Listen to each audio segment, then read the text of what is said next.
115واں زبور۔ ایک واحد حقیقی خدا۔ ہم کو نہیں، اے خداوند ہم کو نہیں، بلکہ تو اپنے ہی نام کو اپنی شفقت اور سچائی کی خاطر جلال بخش۔ قومیں کیوں کہیں اب ان کا خدا کہاں ہے؟ ہمارا خدا تو آسمان پر ہے، اس نے جو کچھ چاہا وہی کیا۔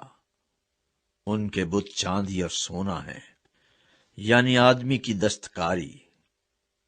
ان کے منہ ہیں پر وہ بولتے نہیں، آنکھیں ہیں پر وہ دیکھتے نہیں، ان کے کان ہیں پر وہ سنتے نہیں، ناک ہیں پر وہ سونگھتے نہیں، ان کے ہاتھ ہیں پر وہ چھوتے نہیں، پاؤں ہیں پر وہ چلتے نہیں، اور ان کے گلے سے آواز نہیں نکلتی۔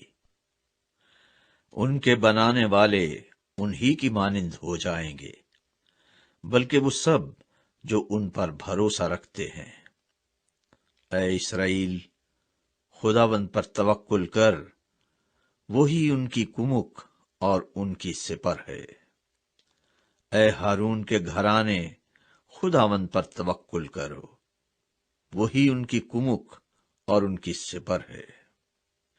اے خداوند سے ڈرنے والو، خداوند پر توکل کرو، وہی ان کی کمک اور ان کی سپر ہے۔